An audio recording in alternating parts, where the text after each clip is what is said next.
سلام بنات، كي دايرين؟ لاباس عليكم؟ نتمنى نوصلكم الفيديو تكونوا باحسن الاحوال يا ربي. اليوم جيت لكم بواحد الفيديو جديد. في الحق انا هادشي كان معصبني يوم اللي حكيتو خرج زوين، قلت والله تنصور لكم واخا التصوير ما جاش. صورت غير في العشيه حيت مشيت باش نحك الحمام. وهاد الزليج اللي عنده الزليج الكحل في الحمام راكم عارفين مع الدوش وداك الشيء وداك البخار كيخلي هاد الطبايع هكا، وكناعيه ما نحك فيه، ما خليت باش حكيته. درت هذا التيد، درت هذاك ديال الماعن ديال اللي كنغسلو به الماعن. كلشي درتو، ما بغاش يتحيد ليا. كنحكو وملي كينشف كيبان لك راه محكوك، وملي كينشف كيعاود عاوتاني نفس الشيء، داكشي كله البيض كله كيرجع.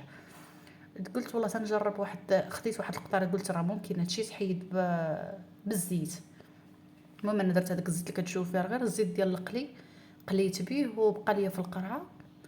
ودرت حطيت شويه في الطبسيل وهزيت واحد الشيفون. المهم شيفون يكون هكا بحال الفوطه، بحال داك الباتشامو، بحال شي حاجه هكا اللي فهمتوا. ملي تحكوا ما كتبقاش لكم داك الشعر وداك الشيء اللي كيبقى ديال داك الشيء اللي كيطلق، ديك الغبره اللي كتطلق ما تكون يكون زيف، يعني كيمسح مزيان. ولا كانت عندكم شي فوطه مثلا ما بقيتوش بغيتوها، دوك الفويطات صغارين يكون احسن. المهم درت واحد شويه ديال الزيت وحكيت واحد البلاصه وهي ترجع زوينه. وانا نمشي نزيد الزيت، قلت والله نصور. صافي جبت، راني شاده التليفون، شاده غير بيديا، راه كتشوف في التصويره ماشي هو هذاك. المهم راني كنتزعزع، راه شاده غير بيد، كنصور بها ويد شاده بها.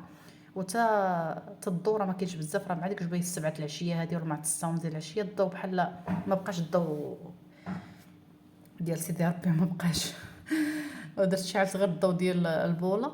المهم هانتوما كتشوفوا انا راني بديت حكيت واحد القنت، وقلت نحكو كامل ونوريكم الفرق ما بين محكوك ماشي محكوك، ما بين هكايا راه ما كنحك زعما شي حكايه، راه كنديو نجيبو بيديا بداك الزيت وشوفوا كي خرج. والله خرج بحال تقولي تحلفي عليه تقولي راك حكاه بشي حاجه واحده اخرى. المهم هنا راه باقا كنمسح فيه حتى الاخر، عاد غير نعاودو بواحد الزيف، زيف يكون هكا ناشف.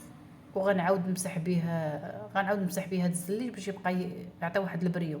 شوفوا هادشي راني يلاه بديت كنمسح به، وشوفوا الجهه الاخرى كيفاش دايره.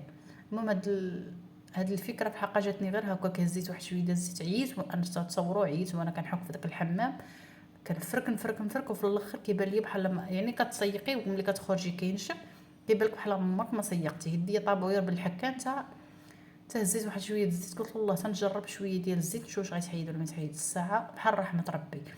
غير هو هذا مثلا الزيت ملي تحكوا مثلا الحيوطه هكا وتساليو، ديما خصكم تنشفوا.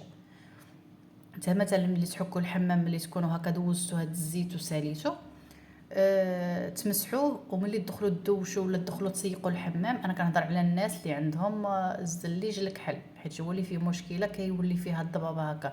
مازال الزليج الابيض ولا المهم الحيط اللي كيكون سامبل ولا فيه الزليج ابيض، راه ممكن ديري ليه غير تيدو جافيل زعما هكا، راه غيتحيد غادي يخرج كيبري. غير جافيل بوحدو ترشيه غيخرج كيبري. غير هاد الزليج الكحل واخا الا درتي فيه جافيل مصايبه كيزيد عاوتاني يشهب بزاف. المهم هاد الفكره انا جربتها وانا جالسه كنحك، قلت والله تنصور لكم فيديو اللي عنده مثلا الزليج الكحل هكا يستافد. والمهم انا كيعجبني حتى انا هكا اللي مثلا تكون شي فكره هكا مثلا عندي شي حاجه في الدار هكا كنعيا ما نقلب على هذا، كندخل انا اليوتيوب هكا كنقلب على شي فكره هكا اللي دير. حقا الفكره جاتني غير مع راسي، مع جربت واحد القنت في واحد البلاصه فيها بحال هذا الشيء، درت فيه واحد شويه ديال الزيت وانا نلقاه كيبري. قلت والله تنجربوا في، سمحوا لي على هذا الازعاج، واقف حتى الشرجم كنصاير لكم الفيديو وداز من حدايا واحد الموطور. المهم هانتوما كيفاش رجع والله رجع جديد يعني. واخا نشرتو لي برودوي بالثمن وما غيخرجش لكم هكا. دابا عاوتاني راه توسخ، راه ديت تقريبا شي شهر خليته انا، ما بغيتش نحط لكم الفيديو. راه واحد 15 يوم تقريبا ولا شهر هكاك باش حكيته، باش درت فيه هاد الزيت وخليته مده باش نشوفوا زعما واش غيرجع هذاك عاوتاني ولا ما غيرجعش. عاد نحط لكم الفيديو باش نحط لكم الفيديو تكون واحد المصداقيه في هضرتي. دابا عاوتاني راه بدا كيشهب واحد شويه، غادي نعاود عاوتاني نديروا هاد الفكره ديال الزيت. المهم هادو تصلح غير الناس اللي عندهم مثلا اللي عندهم زليج الكحل في الطواليط.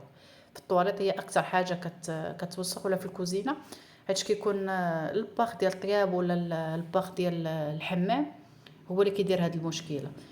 المهم هانتوما كتشوفوا كيرجع. المهم كما قلت لكم حكوا ماشي تحكوا، غير دوزوا بشيفون يكون بحال الفوطه، ومن بعد دوزوا عليه بشيفون يكون هكايا ناشف حتى هو، واخا تكون فوطه من غير تكون ناشفه ما تكونش فيها لا ماء حتى شي حاجه. وفي كل الا بغيتو اللي يبقى لكم زعما كننقي هكا، في كل تدويشه وفي كل حكان خاصكم ضروري تنشفوه باش ما يبقاش فيه الماء. المهم كان هذا هو الفيديو ديال اليوم، نتمنى يعجبكم.